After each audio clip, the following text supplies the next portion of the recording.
Assalamualaikum warahmatullahi wabarakatuh.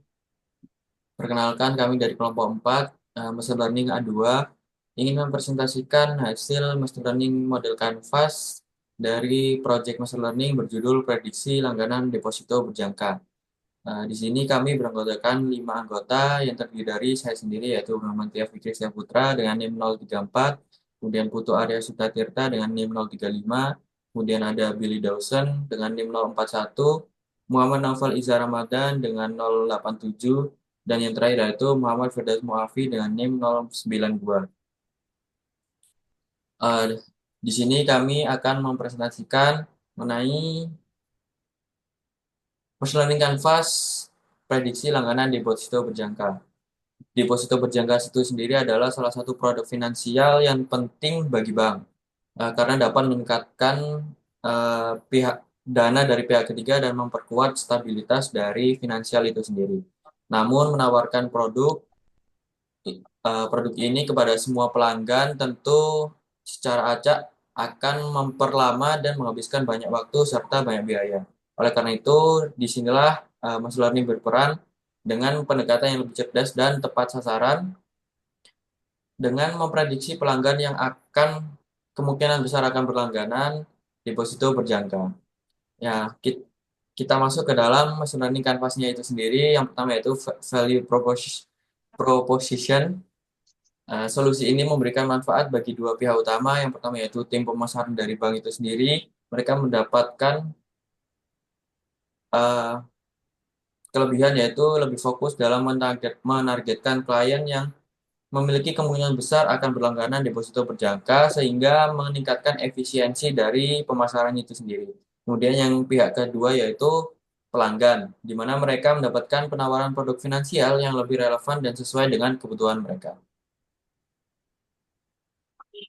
Baik, lanjut ke ML task. Jadi, machine learning kami memiliki tugas utama yaitu klasifikasi. Sehingga nanti model akan mengklasifikasikan apakah klien berlangganan deposito berjangka atau tidak.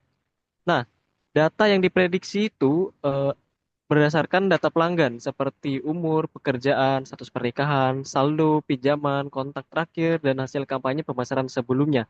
Yang nantinya hasil diamati setelah kampanye telemarketing yang dilakukan eh, s- itu akan kepada pelanggan, apakah mereka berlangganan deposito berjangka atau tidak.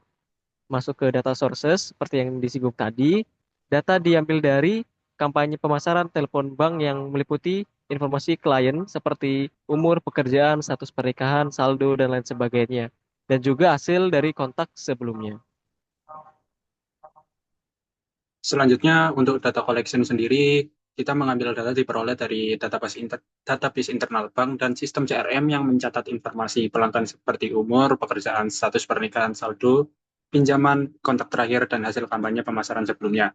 Untuk proses pengumpulan, kita kumpulkan data secara otomatis dari sistem bank setelah setiap interaksi dengan pelanggan.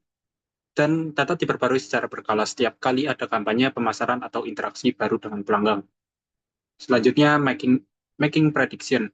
Metode prediksi yang kita lakukan menggunakan model klasifikasi untuk memutuskan apakah pelanggan akan berlangganan deposito berjangka atau tidak. Untuk waktu prediksi, kita dapat melakukan batch processing dan juga real time processing. Untuk batch processing sendiri dilakukan setelah kampanye selesai untuk mengevaluasi hasil secara keseluruhan. Untuk real time processing kita lakukan jika terintegrasi dengan sistem CRM. Model dapat memberikan rekomendasi secara langsung. Frekuensi prediksi kita lakukan setiap selesai kampanye atau saat data pelanggan diperbarui. Selanjutnya kita masuk ke dalam bagian offline evaluation. Apa sih maksud dari offline evaluation? Di mana offline evaluation merupakan bagaimana model dievaluasi sebelum diterapkan di produksi. Model akan diuji dengan data historis untuk mengukur akurasi dan performa dari model dengan menggunakan akurasi, precision, dan recall sebagai metrik evaluasinya.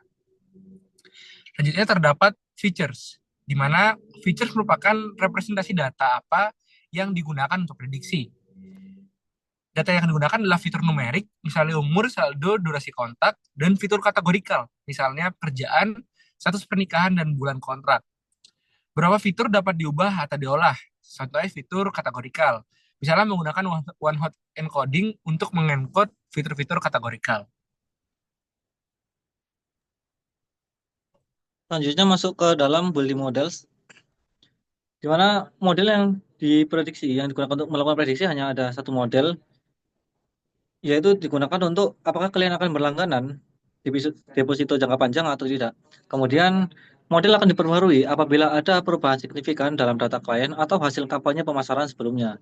Kemudian untuk bagian line evaluation dan monitoring, metrik yang akan digunakan yaitu precision dan recall untuk mengukur kualitas prediksi dalam hal berapa banyak klien yang benar-benar berlangganan dibandingkan dengan yang tidak berlangganan. Kemudian eh, metrik yang digunakan selanjutnya yaitu conversion rate, yaitu rasio antara klien yang berlangganan dengan yang target oleh model.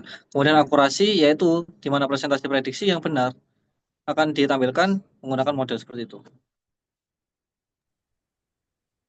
Sekian presentase dari kami mengenai machine learning model Canvas dari proyek prediksi langganan deposito berjangka dengan menggunakan machine learning.